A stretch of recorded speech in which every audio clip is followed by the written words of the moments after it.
kind of walk away short of giving his absolute best.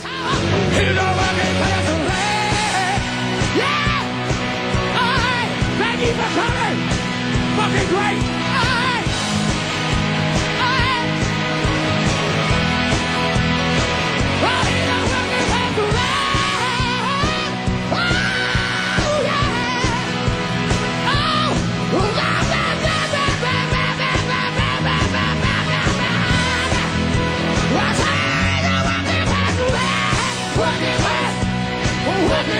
In 2002, after 30 years of abuse, Jimmy decided to get straight. He's my dad. It's not like I can be like, okay, you stop this right now. You know, you can't exactly tell him what to do, but you ask, you know, and that's part of the reason that he did go and become straight, because all of us did, you know, need him to. There was a bunch of series of events, you know. I mean, I knew. I mean, when it got to the point where I couldn't get out of bed without sort of, either having a big line of cocaine or go to bed with a glass of straight vodka next to the bed is a bit of a sign. There was a bunch of those things, but I remember there was one moment. I mean, I think I'd sort of had a fight with my wife, and I'd stormed out of a club in Oxford Street, and I walked out, and there was this bloke. He was literally lying in the gutter, and he had a paper bag with a bottle in it, and he was having a hard time, you know.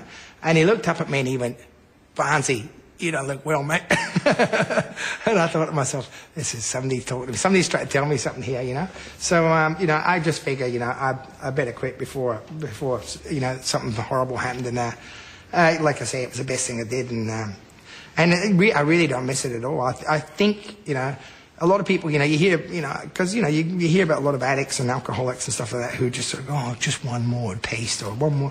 I think I've probably consumed enough of everything, for a couple of lifetimes, so I don't really miss it. Being straight meant finally performing to thousands of fans without those bottles of vodka.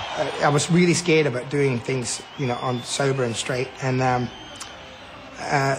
the first gig, I remember getting there and being really nervous about it.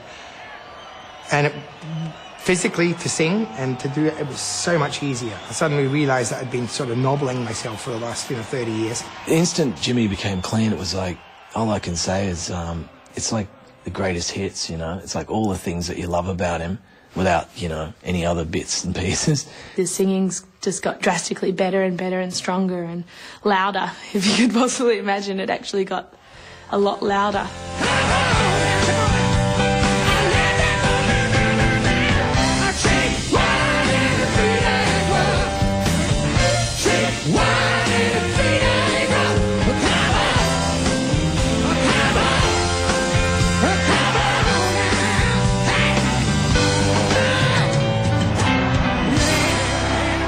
Whereas I'd come off stage at the end of a show and I'd just be buggered and I couldn't do anything. I could have get up and done 2 shows in a row. It was easy. He's just very excited to live, so it's a good thing. It took me a little while to adjust to the fact that, your audience is all, especially when you're playing pubs, are really drunk and, and people, throwing booze on the tracks, tip beer over your head, and, that was a bit, took me aback. But, I got used to that. Even to this day, it's nearly 6 years now. Even to this day, people still, come up to me and say, "Have a drink, Tim, come have a drink." And I say, "I don't drink." And they go, "Get out of it, And they think I'm actually just sort of being rude to them, that I just don't want to drink with them, They think I'm still sneakily drinking, I know what you're up to,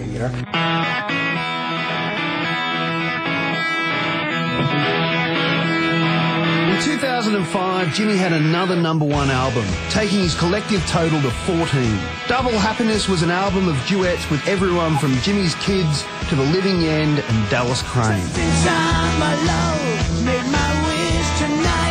So tired he's gonna keep you away from nasty Satan. Kiss this song and live, neither sweet for me. I'm so glad you could come on over and sit on my knee and fall in love with me.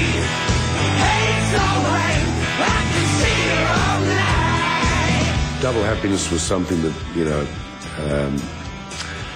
I've been keen to do for a while, because we had a number of duets sitting there, and I thought it was the right time to have something that was, again, with a different swell for Jimmy, and it was a huge success. I think it put him back at #1, and it was just fantastic because we put so much work into that project. It took a long time. It started off as a single album, it became a double album. It was going to be and again, there it was, you know, Liberation needed it, Jimmy Barnes needed it.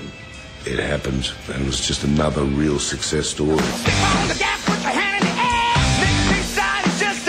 Australian rock and roll royalty, that's what Barnesy is. Everything that's brought me to this point, you can see on this record. You know, you can see the acoustic records, you can see the soul deeps, you can see, you know, the Cold Chisels, you can see hard rock in there. You can hear me as a 14-year-old listening to Deep Purple, you know, on some of the tracks. You know, there's everything, there's all the elements that sort of that make up what I do as a performer are somewhere in this record, and I think that's just, you know, it's just.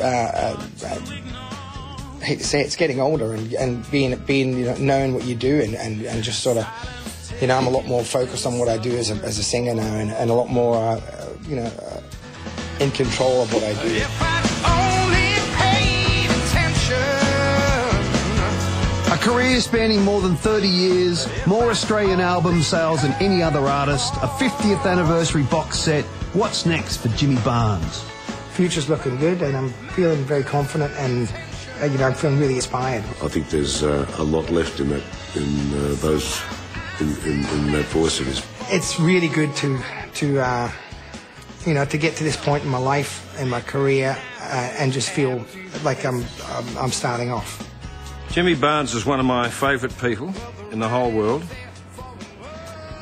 and is one of the few people who can genuinely be called an Australian rock legend. Long may he reign.